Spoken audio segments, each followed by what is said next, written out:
அனைவருக்கும் வணக்கம். எவ்வளவு பிரச்சனை வந்தாலும் மனம் தளராது செயல்படக்கூடிய ரிஷப ராசிக்காரர்களுக்கு அடுத்து வருகின்ற 7 நாட்களும் எவ்வாறு அமைந்திருக்கு அப்படிங்கிறத பார்க்கலாம். இந்த ரிஷப ராசிக்காரர்களுக்கு இந்த செப்டம்பர் முதல் தேதியிலிருந்து தொழில் விஷயங்களில் கொஞ்சம் நிதானத்தன்மையை கடைபிடிங்க. இந்த டைமு நீங்கள் தொழில் செய்கிறவங்களா இருந்தாலும், வியாபாரம் செய்கிறவங்களா இருந்தாலும், வேலைக்கு சென்றுட்டு இருக்கிறவங்களா இருந்தாலும் கொஞ்சம் நிதானத்தை கடைபிடிங்க. அவசரப்பட்டு உங்களுடைய மேல் அதிகாரிகிட்டேயோ அல்லது உங்களுடைய வாடிக்கையாளர்கிட்டயோ வார்த்தைகளை விட வேண்டாம். இந்த மாதத்தில் ஸ்டார்டிங்லேயே பார்த்திங்கன்னா கடினமாக உழைக்க வேண்டிய ஒரு சூழ்நிலை நம்மளுடைய ரிஷபராசிக்காரர்களுக்கு இருக்குது. ஒரு சிலருக்கெல்லாம் வேலை தொடர்பான மன அழுத்தம் கொஞ்சம் கூடுதலாகவே இருக்கும். கவனமாக இருங்க. இந்த டைமு மற்றவங்க கிட்ட வீண் வாக்குவாதம் வேண்டாம். வேலை பளு கொஞ்சம் அதிகமாக இருக்குது அப்படின்னு கொஞ்சம் டென்ஷனாக இருக்கக்கூடிய ஒரு சூழ்நிலையும் நம்மளுடைய ரிஷபராசிக்காரர்களுக்கு இருக்குது. உங்களுடைய வேலையை முடிக்கும் விஷயத்தில் கொஞ்சம் பொறுமையும் நிதானத்தையும் கடைப்பிடிங்க. இந்த டைமு அவசரப்பட வேண்டாம். பொறுமையும் நிதானமும் இருந்தது அப்படின்னா நிச்சயமாக உங்களுக்கு தான் வெற்றி. இந்த ரிஷப ராசியில் பிறந்த மாணவர்களை பொறுத்தவரைக்கும் கல்வி சார்ந்த முயற்சிகள் எல்லாமே கொஞ்சம் சவாலாக இருக்கக்கூடிய ஒரு காலகட்டம் இது. இந்த டைமில் நீங்கள் எந்த ஒரு முயற்சி செய்தீங்கனாலும் சின்ன சின்ன தடைகளும் தாமதமும் வரும். நீங்கள்லாம் ஒரு சிலர்லாம் மேல் படிப்பு தொடரலாம், அடுத்து நம்ம இதை செய்யலாம் அப்படின்னு முயற்சி செய்வீங்க. சின்ன சின்ன தடைகள் வரும். ஆனால் தொடர்ந்து நீங்கள் முயற்சி செய்யுங்க. நிச்சயமாக உங்களுக்கு வெற்றி கிடைக்கும். பல தடைகள் ஏற்பட்டாலும் அந்த விஷயத்தில் நிச்சயமாக உங்களுக்கு வெற்றி கிடைக்கிறதுக்கான வாய்ப்பு இருக்குது. படிப்பு விஷயத்தில் மற்றவர்களுடைய உதவியும் கொஞ்சம் நாடுங்க. கண்டிப்பாக உங்களுக்கு வெற்றி கிடைக்கும்.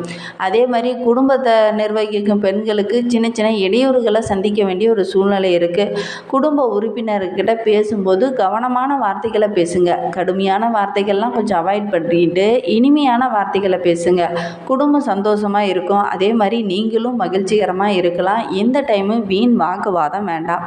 வீட்டில் பேசும்போதும் மற்றவங்க கிட்ட பேசும்போதும் சின்ன சின்ன கருத்து வேறுபாடுகள்லாம் உருவாகும். அதனால் இனிமையான வார்த்தைகளை பேசிங்கன்னா இந்த கருத்து வேறுபாடுகள்லாம் ஓரளவுக்கு நீங்கள் அவாய்ட் பண்ணிடலாம். அதே மாதிரி இந்த ரிஷபராசிக்காரர்களை பொறுத்த வரைக்கும் இந்த செப்டம்பர் மாத தொடக்கத்திலேயே காதல் விஷயத்தெல்லாம் கொஞ்சம் ஏற்றத்தாழ்வு இருக்கும். ஈகோ பிரச்சனையெல்லாம் வருவதற்கான ஒரு சூழ்நிலை இருக்குது. அதனால் முடிந்த அளவுக்கு இந்த டைமை பொறுத்த வரைக்கும் வீண் வாக்குவாதம் வேண்டாம். வேலை பளுவும் கொஞ்சம் கூடுதலாக இருக்கும். அதனால் இந்த டைமில் கொஞ்சம் கவனமாக இருங்க. வார்த்தைகளை நிதானமாக பேசுங்க. அதே மாதிரி திருமண வாழ்க்கையை பொறுத்த வரைக்கும் பொறுமையும் பரஸ்பர புரிதலும் இருந்தது அப்படின்னா நல்ல ஒரு முன்னேற்றம் இருக்கும். நல்ல ஒரு குடும்பத்தில் அமைதியும் மகிழ்ச்சியும் நிலவக்கூடிய நாட்களாக அடுத்து வருகின்ற 7 நாட்களுமே உங்களுக்கு அமைந்திருக்கு.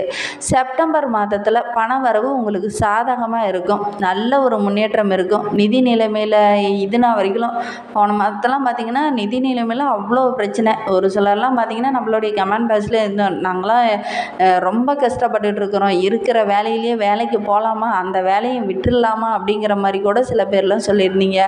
அப்படிலாம் விட வேண்டாங்க. கொஞ்சம் பொறுமையை கடைபிடிங்க. கண்டிப்பாக நல்ல ஒரு மாற்றம் உங்களுடைய வாழ்க்கையிலும் வரும். இந்த வாரத்தை இந்த செப்டம்பர் மாதத்தை முதல் வாரத்தில் பொறுத்த வரைக்கும் இருக்கிற பிரச்சனையெல்லாம் இந்த நிதி நிலைமையெல்லாம் ஓரளவுக்கு தீர்றதுக்கான வாய்ப்பு இருக்குது. பல வழிகளில் உங்களுக்கு பணம் வரும். அதே மாதிரி வாய்ப்புகளை சரியாக பயன்படுத்துங்க.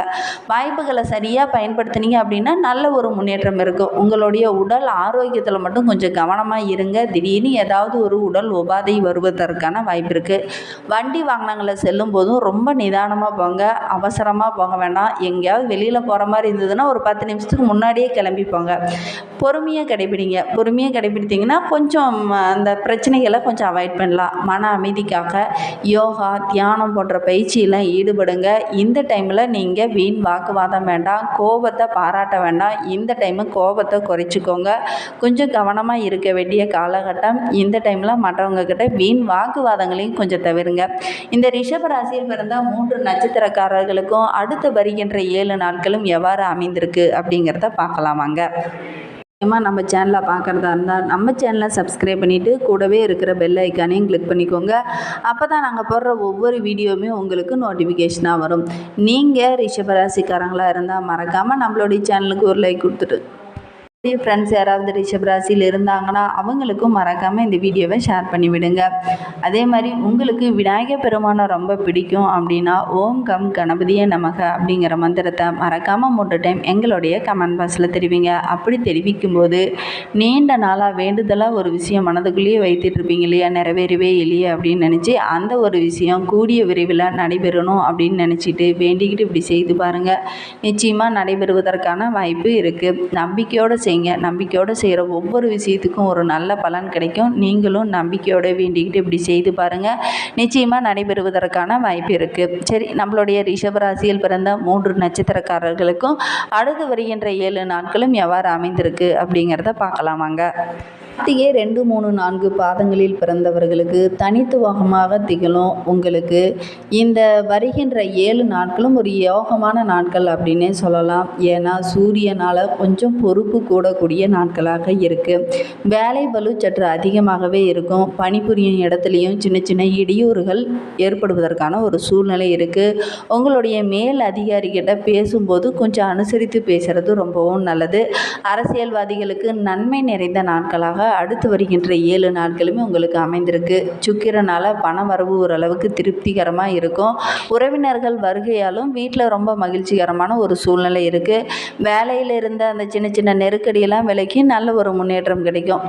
நீங்கள் கடுமையாக உழைத்தீங்க அப்படின்னா நிச்சயமாக நல்ல ஒரு பலன் கிடைக்கும். ஏன்னா யோகக்காரகன் ராகு லாபஸ்தானத்தில் சஞ்சரிப்பதனால பொருளாதார நிலை படிப்படியாக உயரும். வர வேண்டிய பணம்லாம் கரெக்டான நேரத்தில் உங்களுடைய வீடு தேடி வருவதற்கான ஒரு சூழ்நிலை இருக்குது. பணியாளர்களால் நல்ல ஒரு லாபம் கிடைக்கக்கூடிய நாட்களாக அடுத்து வருகின்ற 7 நாட்களுமே உங்களுக்கு அமைந்திருக்கு.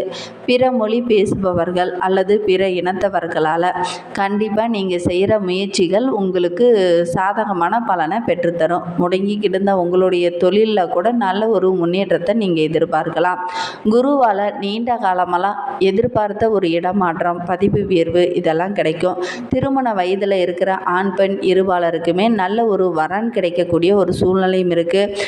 திருமணமாகி நீண்ட நாட்களாக குழந்தை பேர் இல்லாத இருந்தவங்களுக்கு நல்ல ஒரு குழந்தை பேர் கிடைக்கிறதுக்கான வாய்ப்பு இருக்குது. அதேமாதிரி பெண்களை பொறுத்த வரைக்கும் கணவருடன் கொஞ்சம் கருத்து வேறுபாடு அப்பப்போ ஏற்படும். கொஞ்சம் கவனமாக இருங்க. இந்த டைமு வீண் வாக்குவாதம் வேண்டாம்.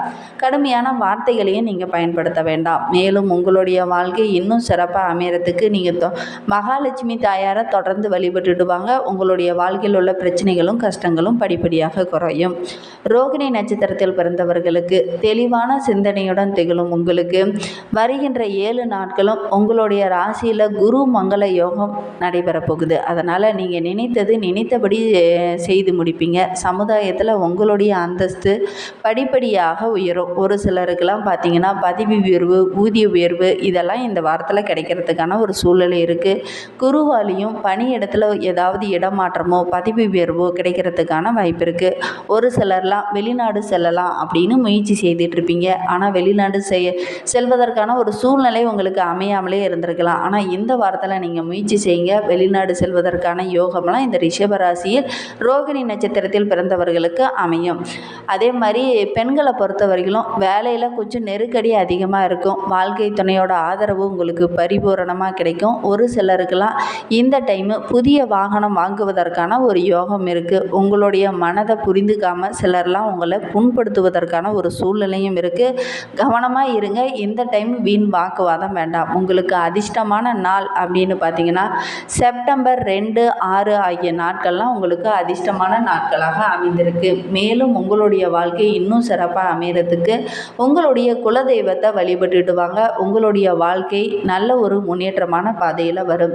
மிருகசீரிடம் 1, 2 பாதங்களில் பிறந்தவர்களுக்கு அடுத்து வருகின்ற 7 நாட்களும் எவ்வாறு அமைந்திருக்கு அப்படின்னா அதிர்ஷ்ட வாய்ப்புகள் உங்களை தேடி வருகின்ற நாட்களாக தான் அடுத்து வருகின்ற 7 நாட்களுமே அமைந்திருக்கு. ஜென்ம ராசிக்குள்ளே சஞ்சரிக்கும் குருவால் தெய்வ அருள் உங்களுக்கு பரிபூரணமாக கிடைக்கும்.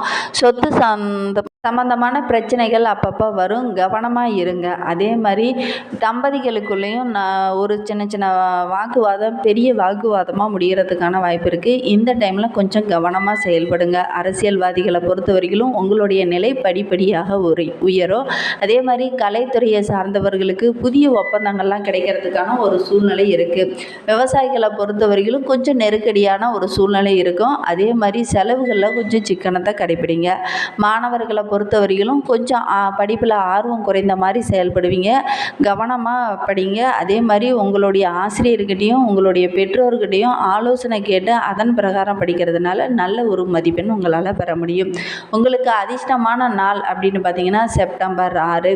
அதே மாதிரி உங்களுடைய வாழ்க்கை இன்னும் சிறப்பாக அமைகிறதுக்கு நீங்கள் திருச்செந்தூர் முருகனை வழிபட்டுட்டு வாங்க. உங்களுடைய வாழ்க்கை இன்னும் சிறப்பாக அமையும். இந்த மாதிரி பயனுள்ள தகவலை நீங்கள் தொடர்ந்து கேட்கணும் அப்படின்னு நினச்சிங்கன்னா நம்ம சேனலை சப்ஸ்கிரைப் பண்ணிவிட்டு கூடவே இருக்கிற பெல் ஐக்கானையும் கிளிக் பண்ணிக்கோங்க. அப்போ தான் நாங்கள் போடுற ஒவ்வொரு வீடியோவுமே உங்களுக்கு நோட்டிஃபிகேஷனாக வரும். நீங்கள் ரிஷபராசினா நம்ம சேனலுக்கு ஒரு லைக் கொடுத்துக்கோங்க. தேங்க்யூ.